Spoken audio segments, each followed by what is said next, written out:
ujue nguvu ambayo inakufanya wewe uwe nazo. Amina.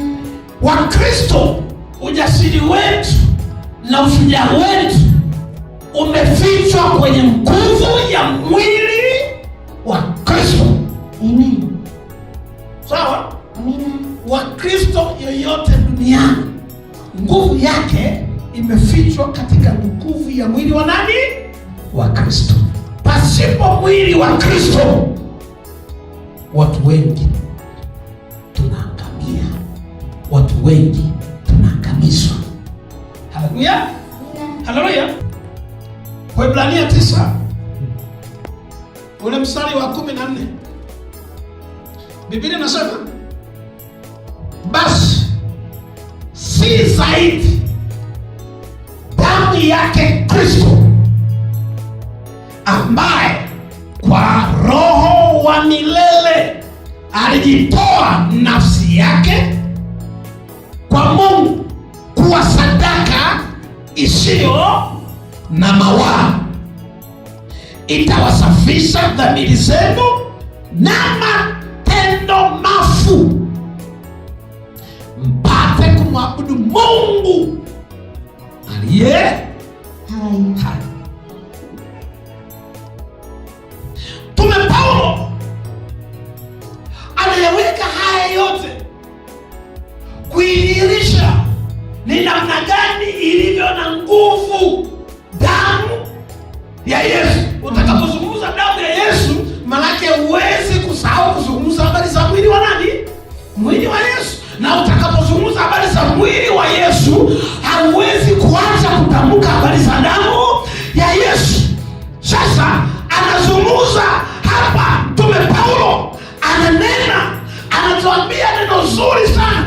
Anasema basi si zaidi damu yake Kristo. Manake si zaidi, anaposema basi si zaidi, manake damu ziko nyingi, lakini kuna damu iliyo zaidi.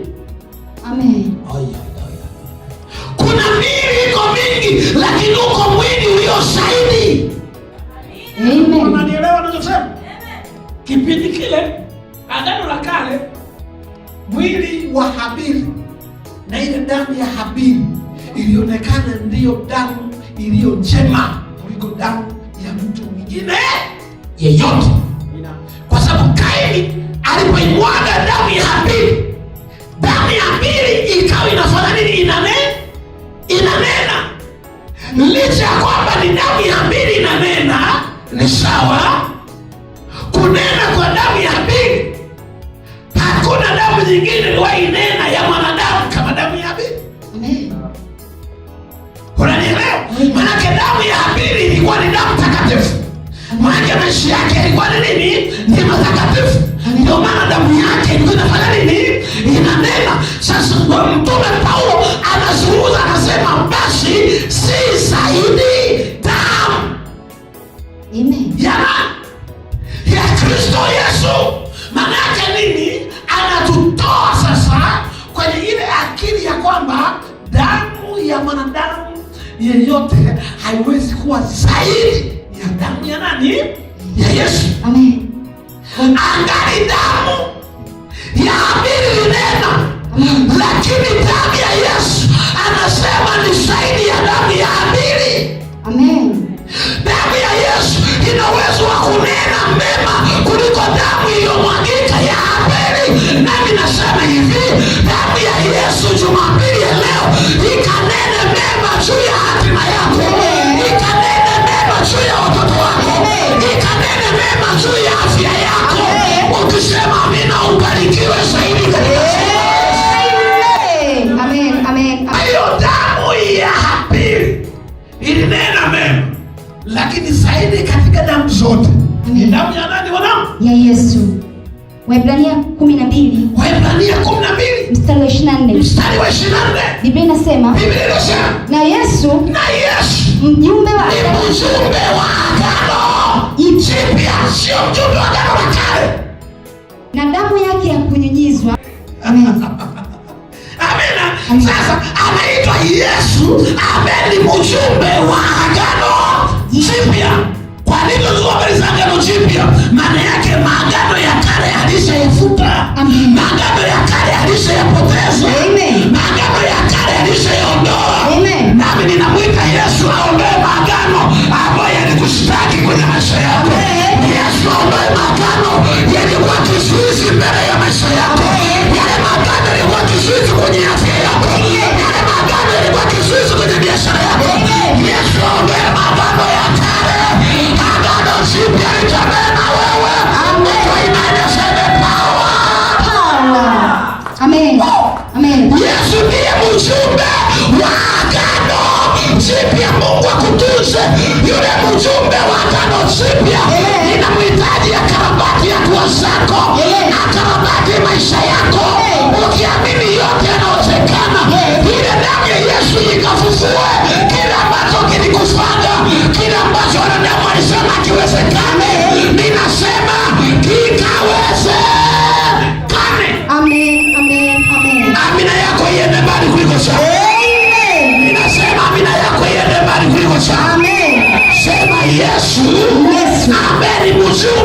Mjumbe wa agano jipya na damu ya kunyunyizwa. Na damu ya nini? Ya kunyunyizwa inenayo mema kuliko ile ya Habili. Damu inenayo mema ya kunyunyizwa kuliko damu ya nani? Ya Habili. Sikilizeni watoto. Agano la kale ilikuwa watafuta mnyama aliyenona. Yes. Mnyama aliye mzuri asiye na mawa. Mnyama kwenye agano la kale anachukuliwa, yule mnyama anachinjwa kwa ajili ya kufunika dhambi za watu, lakini sio kuondoa dhambi. Ilikuwa inatumika kama ni njiwa, anatafuta njiwa aliyenona. Yes. Kama ni kondoo, wanaenda kumtafuta kondoo aliyenona. Ni agano la kale. Amen. Wao ukifanya dhambi wanatafuta kondoo aliyenona, ndio leo wanamchinja. Ile damu yake ndio ambao wanakuja kupaka, ikiwezekana kwenye nyumba yako au kwenye mlango, ishara ya kwamba wewe sasa dhambi zako zimefanya nini? Sio zimefutwa, yaani dhambi zako zinafunikwa. Amen. Amen. Agano la kale ilikuwa ni ngumu kuiondoa dhambi, walikuwa wanatumia kufunika dhambi, lakini sio kuiondoa. Amen. Amen. Sasa huyu mjumbe wa agano jipya amekuja si kwa ajili ya kufunika tena dhambi kama ilivyozoeleka agano la kale. Huyu mjumbe wa agano jipya amekuja kwa ajili ya kuondoa dhambi na si kufunika dhambi. Yesu ni mjumbe wa agano jipya, unaondoa mateso.